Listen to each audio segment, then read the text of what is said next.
इनकी नानी है। सर्वप्रथम मैं इस खूंटा टोला के पवन भुइयां पे सत सत नमन करते हुए उन महान महापुरुष एवं बाहर गए रहने के महाराजा शंकर साय एवं रघुराज साय, महारानी दुर्गावती एवं बहुत सारे हमारे जो राजा रानी राज किया करते थे उन महापुरुष एवं बाबा साहब अम्बेडकर को सत सत सेवा जोहार करते हुए मंच में बैठे हुए मंचासीन को मेरा सेवा जोहार, सादर सेवा जोहार। मैं थोड़ा सा आप लोग को अपने संस्कृति के बारे में बताऊंगी, क्योंकि अभी फैशन के जमाना है, क्योंकि फैशन को सब लोग अपना रहे हैं और हमारा जो गोंडी संस्कृति, रीति रिवाज, नियम है, जो रूढ़ी प्रथा है, वो सब खत्म हो गई है। खत्म करने की साजिश चल रही है। और अभी जो भी भारत सरकार यूसीसी आप लोग जानते होंगे, यूनिफॉर्म सिविल कोड, वे लागू करने जा रही है और इस पे हम लोग विरोध कर रहे हैं। क्यों? क्योंकि हम लोग का जो संस्कृति है, प्रथा है, रूढ़िवादी है, ये सब खत्म हो जाएगी और इस देश के मूल निवासी आदिवासी है। क्योंकि लोग यही सोचते हैं कि आदिवासी का मतलब आदिवासी सुन के ही लोगों का भाव अलग मतलब निकालते हैं कि इन तो आदिवासी एससी है, एसटी है, पर ऐसा नहीं है। हमारे जो इस धरती के मूल निवासियों को 6743 जातियों में बांटा गया है और हम लोग को तितर बितर कर दिया गया है। जब तक हम लोग एक संगठन में नहीं आएंगे, एसटी एससी ओबीसी के लोग नहीं समझेंगे, एकजुटता नहीं होंगे, तब तक हमारी बहन बेटियों के साथ लूटपाट, इज्जत, बलात्कार करते रहेंगे। सरकार कहती है बेटी बचाओ बेटी पढ़ाओ, कहाँ की बात है ये?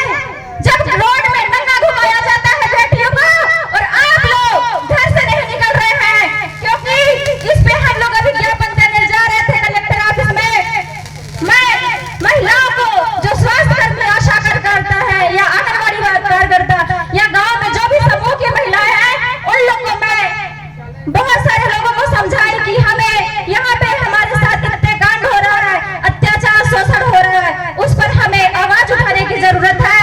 लेकिन यहाँ पे तो महिला इंसान के अधिकार हम देखने के लिए बैठते हैं।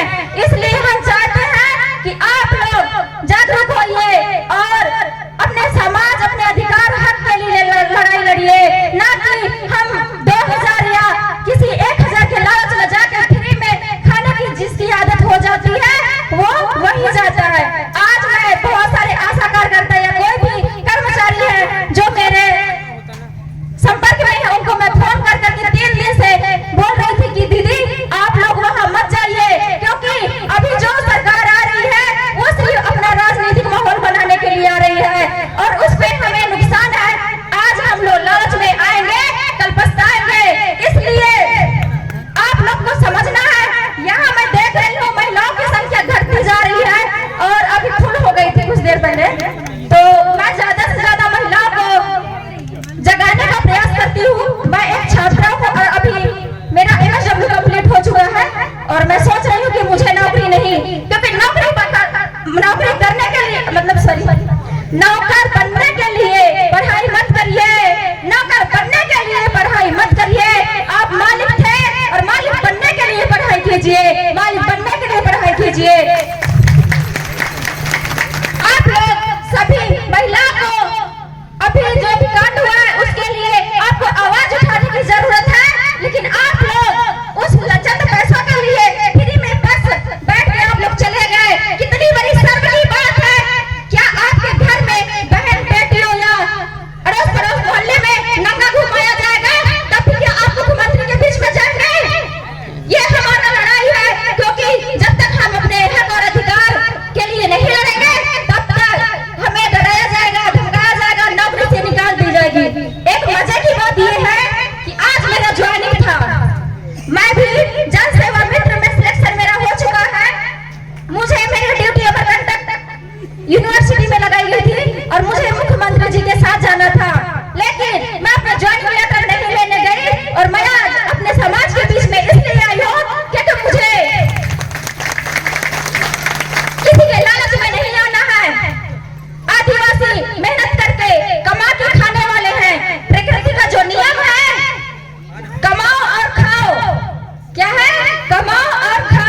और मेरे गांव, मैं ग्राम पोस्ट हमगमा की हूँ, मेरे गांव में 1 महीने में 3 कांड हो चुका है।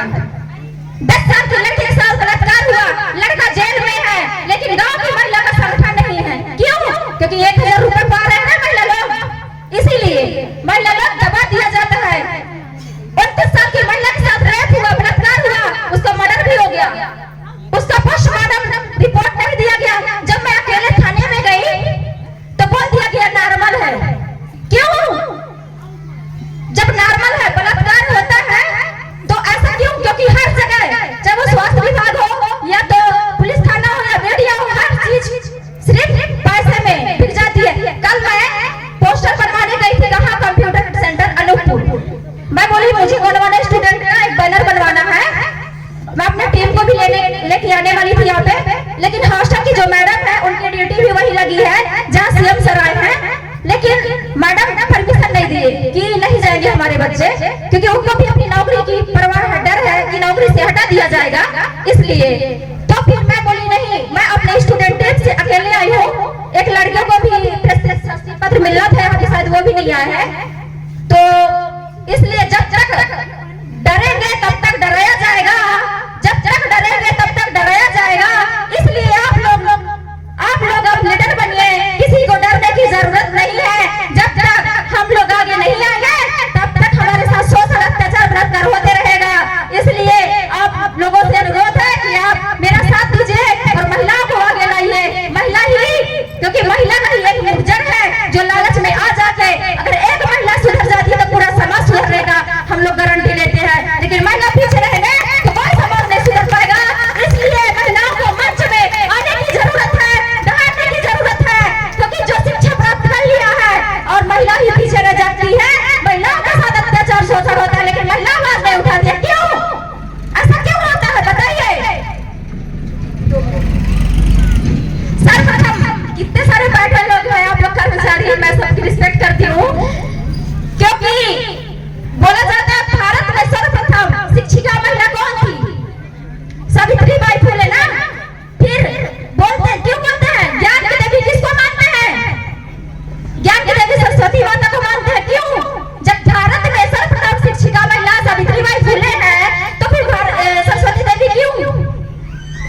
इसलिए हम जो अंधभक्त में फंसे हुए हैं, अंधविश्वास में जकड़े हुए हैं, उससे हमें बाहर निकलना है।